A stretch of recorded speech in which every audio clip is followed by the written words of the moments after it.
Euh, Est-ce que j'ai besoin de présenter tout le monde? Oui. Alors, je vais demander à tout le monde de se présenter en commençant par les seniors. Monsieur Belzile. Oui, Claude Belzé, je suis présent, je suis d'accord pour la diffusion. Alors, Madame Thomas.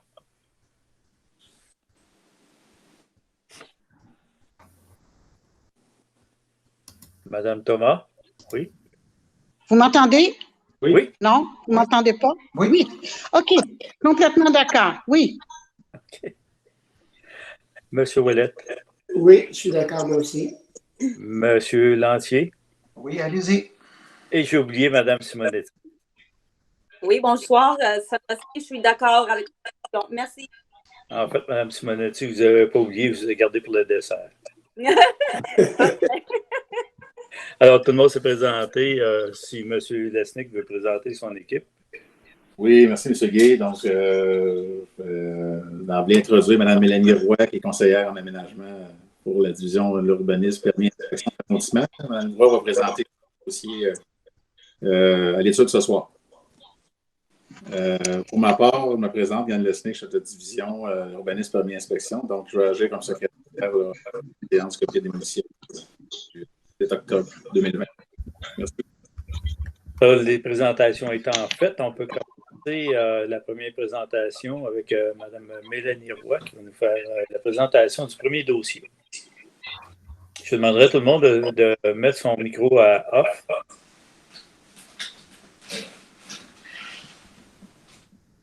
Est-ce que la présentation est visible pour tous? Oui, parfait. Donc, le premier dossier vise la présentation d'une demande de démolition d'un bâtiment bifamilial isolé qui est situé au 1091 à 1093 8e Avenue dans le district de Pointe-aux-Trembles. Mélanie, je t'interromps. On te voit présentement à l'écran. Vous ne voyez pas l'écran comme tel, la présentation? OK. Je vais quitter ici. On va refaire le partage.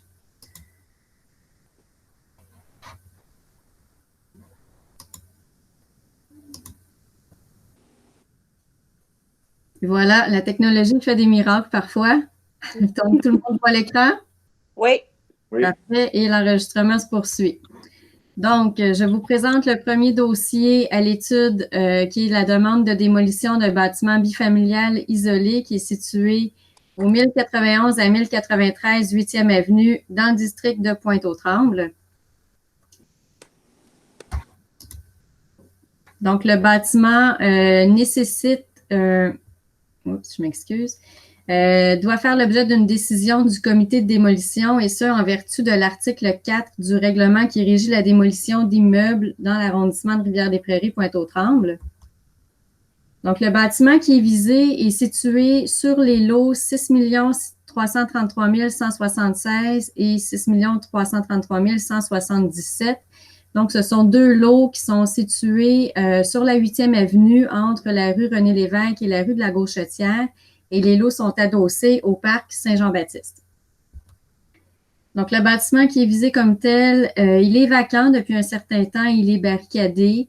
Il a été construit en 1950. Il a une valeur foncière au rôle de 153 600 $ et selon les requérants, il est dans un état de détérioration avancé et il serait non habitable actuellement.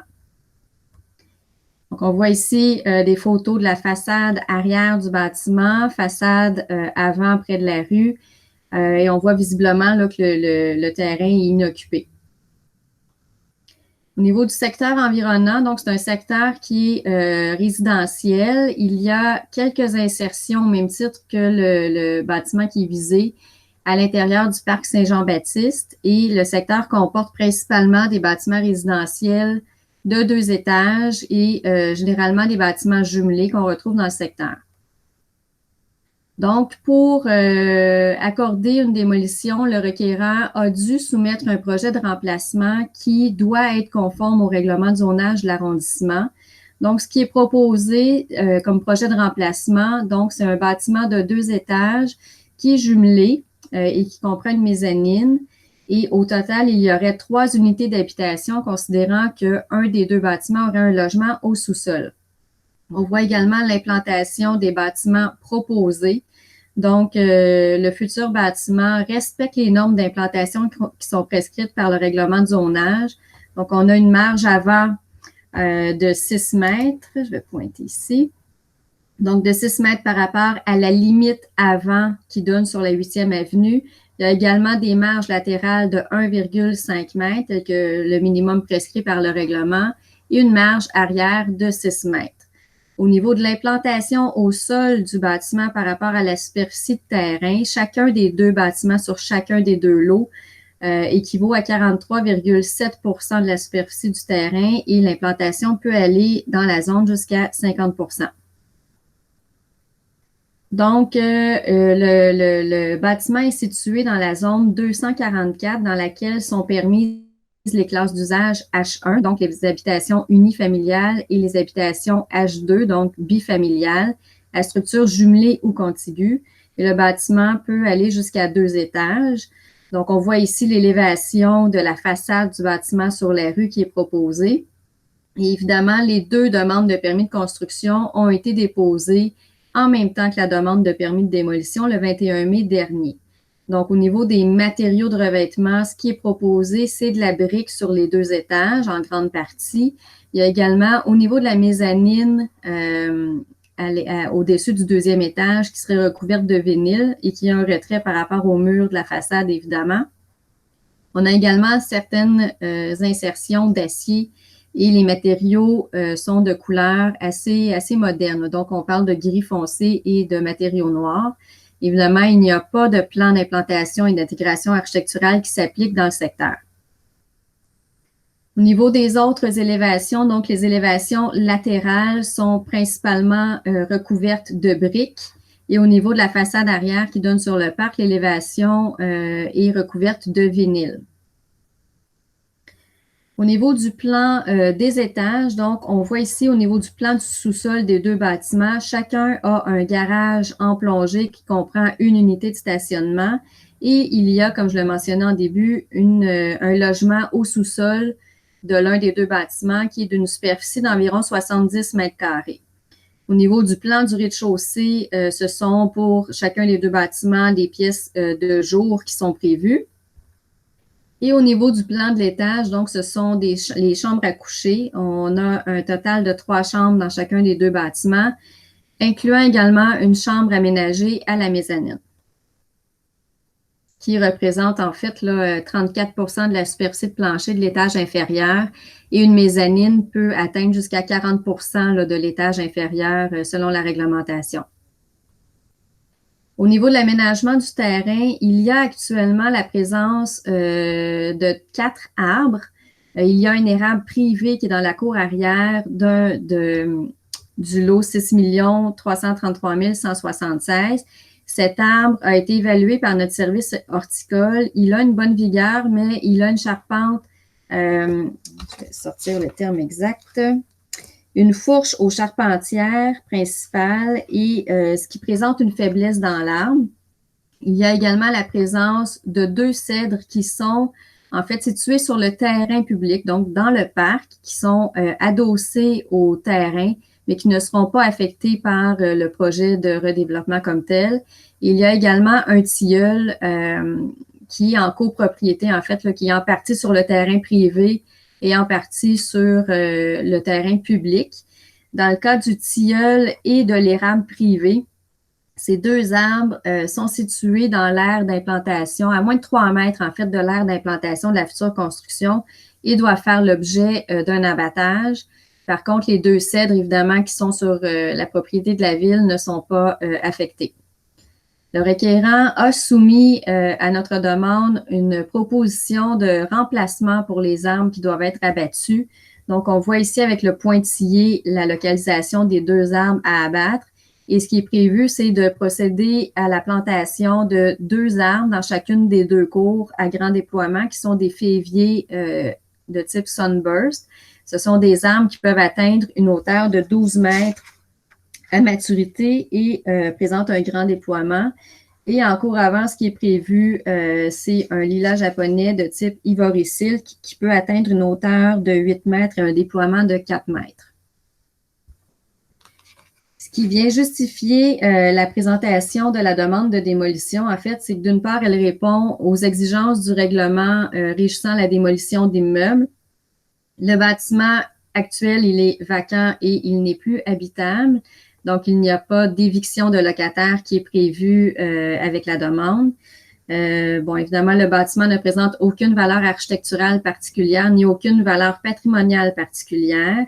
Et au niveau du programme préliminaire de réutilisation du sol, donc le projet de remplacement qui a été déposé comme demande de permis de construction avec la demande de permis de démolition. Donc, cette demande respecte les normes réglementaires qui sont prescrites au règlement de zonage, donc elle est conforme en tout point. Elle permet de consolider également l'usage résidentiel du secteur en proposant 3 unités d'habitation dans un secteur, une rue résidentielle. Elle n'ajoute évidemment aucune nuisance pour le secteur immédiat et elle est compatible avec les autres usages présents dans le secteur. Et évidemment, le projet respecte les objectifs du plan d'urbanisme en termes de densité et d'usage.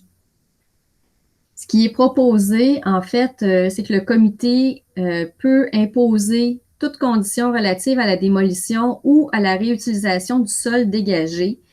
Comme on a 2 arbres matures qui doivent être abattus pour faire place au nouveau projet, ce qui est proposé, c'est d'assujettir l'autorisation de la démolition de la condition suivante, c'est-à-dire d'exiger qu'un arbre à moyen ou à grand déploiement soit planté dans chacune des cours arrière des 2 lots qui sont visés par la demande de démolition. Au niveau de la procédure et de la période de consultation, donc, selon les termes du règlement, il y a un avis public qui a été affiché sur le site. Il y a également parution dans le journal et sur le site Internet de l'arrondissement. Et étant évidemment, selon l'arrêté ministériel là, du 4 juillet dernier, nous avons pu procéder à une période de consultation publique écrite qui a été d'une durée de 15 jours, qui s'est tenue du 23 septembre au 8 octobre. Et pour votre information, nous n'avons reçu aucune demande, aucun commentaire, question ou opposition relativement à la présente demande de permis de démolition. Donc, je vous laisse discuter là, en vous laissant les perspectives du projet de remplacement comme tel. Voilà. Monsieur Lantier, je vous vois étirer la main. Est-ce que vous avez des questions? Non, je n'ai pas de questions. OK. Est-ce qu'il y a des questions des membres du comité? Moi, j'en ai une. Allez-y, M. Belzile. Bon, en tout cas, non, c'est juste un commentaire favorable. Je trouvais ça intéressant, l'effet qu'on ait pensé à une mezzanine, surtout dans adosser un grand parc, où ça permet aux gens d'avoir une vision assez loin plutôt que coller sur d'autres logements. Alors, je trouvais ça intéressant comme projet de remplacement. Voilà. Monsieur Ouellet?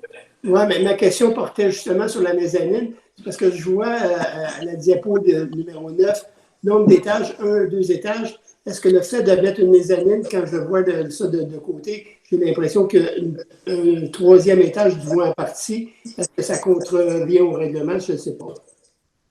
Non, en effet, une mezzanine qui fait moins de 40 de la superficie de plancher de l'étage en dessous n'est pas considérée comme un étage. Donc, le bâtiment est considéré comme ayant 2 étages avec une construction hors toit. Merci. Est-ce qu'il y a d'autres questions des membres du comité? Non, moi, j'en ai pas. Merci. Est-ce que Mme Descorées a une question? Vas-y.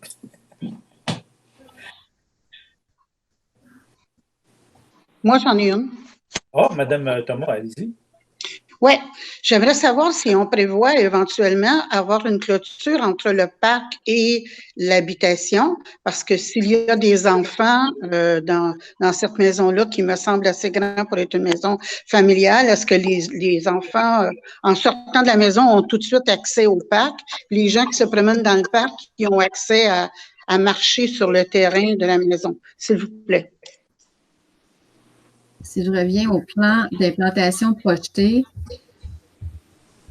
je vais revenir ici. On ne le voit pas sur le plan d'implantation de l'Arpenteur. Sur les plans d'architecture, c'est pas clairement défini qu'il y aurait une clôture. On voit ici la clôture, c'est la clôture qui est existante, donc qui empiète sur le domaine public, qui devra définitivement, avec l'autorisation, être ramenée sur les limites du terrain privé. Mais ça peut faire l'objet d'une condition qu'on peut ajouter à l'obtention à l'octroi du permis de démolition, c'est-à-dire d'assurer que le terrain puisse être clôturé pour toutes ces parties qui sont adjacentes au parc. Merci. Merci. Ça répond à votre question, Mme Thomas? Oui, c'est parfait. Alors, merci. Est-ce qu'il y a d'autres questions des membres du comité? Mme Descaries? Ça va. Ça va. Donc, et voilà un autre beau projet pour notre arrondissement et le district de Pointe-aux-Trembles. Alors, on peut y aller avec d'autres dossiers, Mme Mélanie? Oui. Donc, la seconde demande concerne un bâtiment bifamilial isolé qui est situé au 3656 à 3656A, 40e avenue, dans le district de la Pointe-aux-Prairies. Mélanie, je demanderais juste une seconde. Je demanderais aux membres du comité de mettre leur microphone off, s'il vous plaît. Merci. Merci. Donc, encore une fois, la demande de permis de démolition doit faire l'objet d'une décision du comité de démolition en vertu de l'article 4 du règlement régissant la démolition d'immeubles de l'arrondissement de Rivière-des-Prairies, Pointe-aux-Trembles.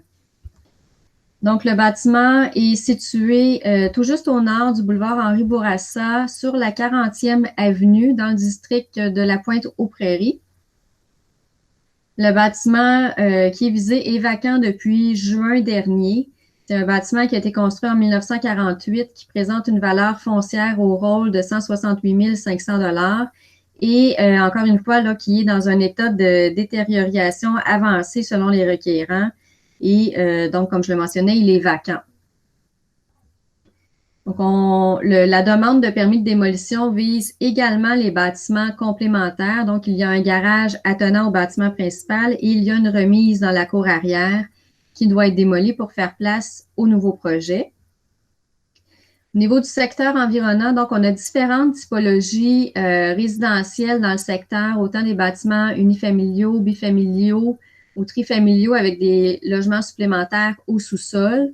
C'est quand même un secteur qui présente une densité qui est relativement faible avec des bâtiments de 1 à 2 étages pour la plupart.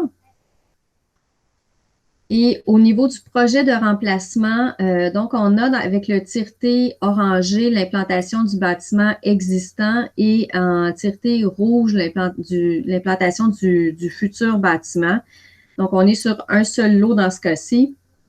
Et au niveau de l'implantation du bâtiment, évidemment, elle est conforme en tout point. Au niveau de la marge avant, il y a un recul de 5,79 mètres par rapport à la limite avant qui donne sur la 40e avenue, le minimum étant à 4,85 mètres. Au niveau des marges latérales, donc on a une marge de 3,9 mètres d'un côté et comme le terrain n'est pas de forme régulière, la partie la plus près de la limite latérale est à 1,51 mètres, mais quand même à 3,09 mètres par rapport à la limite de terrain qui donne sur le bâtiment voisin. Et à l'arrière, le terrain est quand même très profond. Là, on a une marge arrière de 17,22 mètres, le minimum étant à 6 mètres. Et au niveau du taux d'implantation au sol, donc la superficie d'implantation du bâtiment par rapport à la superficie du terrain équivaut à 22 % et le maximum étant fixé à 50 % par rapport au règlement.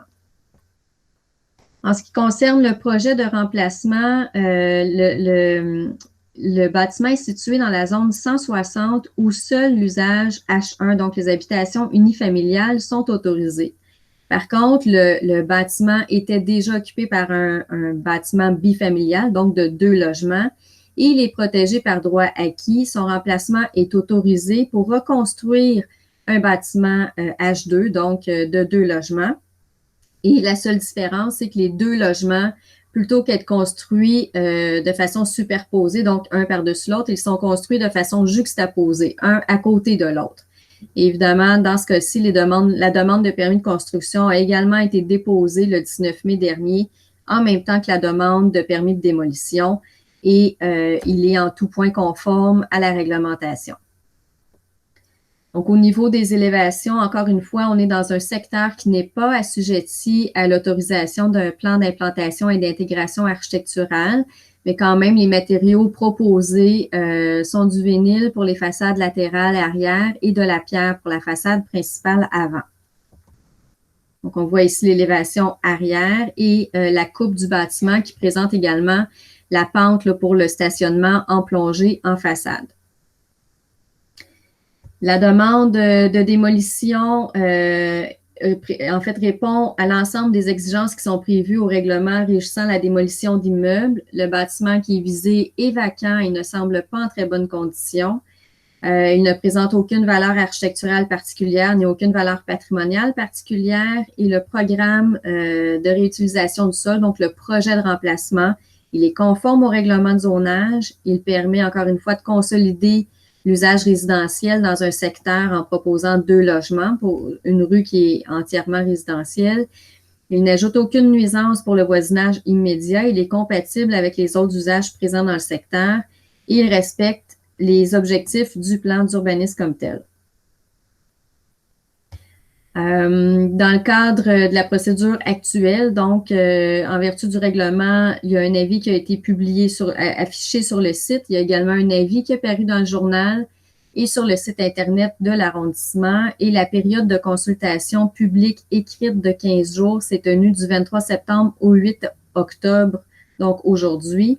Et nous n'avons reçu aucune demande, ni aucun commentaire, ni aucune question concernant cette demande de permis de démolition. Voilà. Merci, Mélanie, pour cette présentation. Est-ce qu'il y a des questions? Oui, j'ai une question. J'ai un commentaire seulement. Là.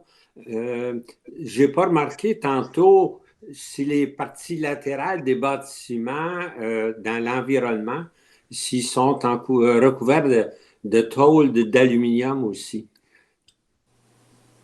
Parce que s'il y a de la brique tout le tour, partout, je trouve ça décevant qu'on ne mette pas de la brique sur les côtés. Parfait. Écoutez, si vous permettez, je vais sortir de la présentation et on va pouvoir aller...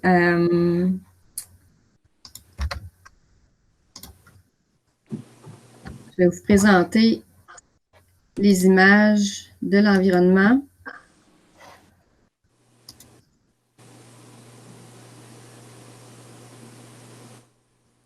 Donc, on voit ici le bâtiment adjacent. Il est aussi recouvert de vinyle dans sa partie latérale et également de l'autre côté. OK, je comprends. OK. On va être gagnant quand même, de toute façon, par le remplacement.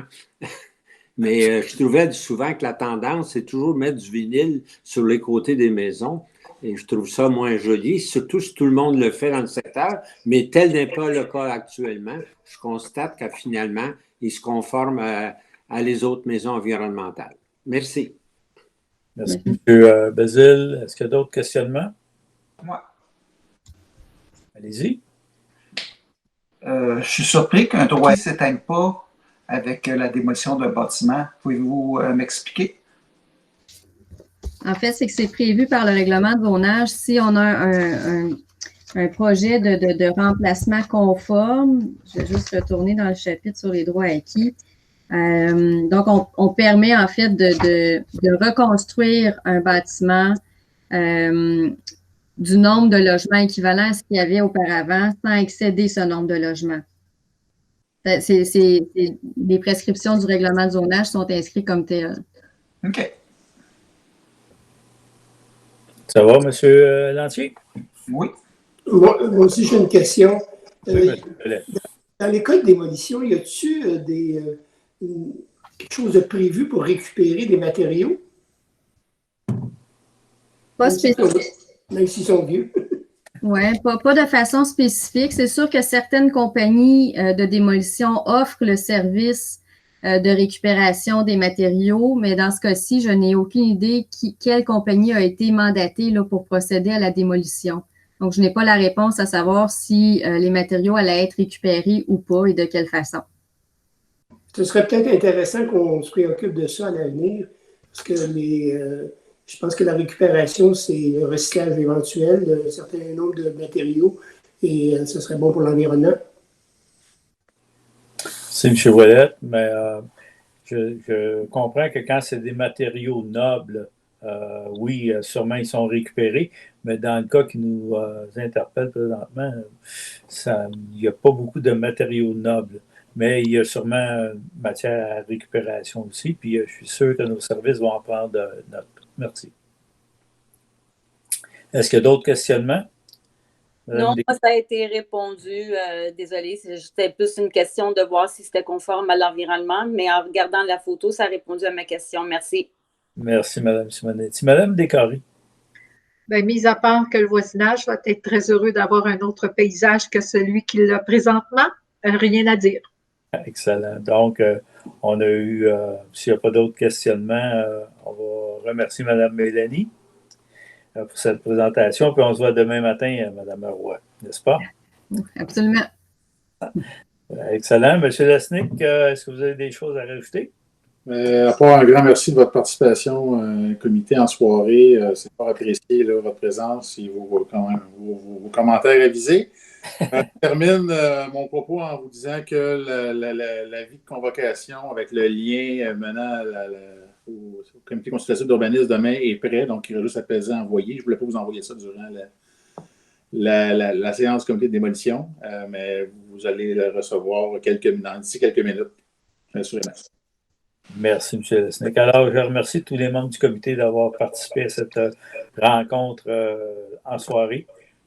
Je sais que c'est pas toujours facile de se brancher. Je pense entre autres à Mme Thomas qui a des petites difficultés, mais on arrive tout le temps, Mme Thomas. On travaille fort. Fait que, on se voit demain matin. On prend un bon déjeuner, un bon café chaud, puis on se rencontre demain matin à 9h. Passe une belle soirée. Merci. Bonne soirée. Bonsoir, à demain. Merci.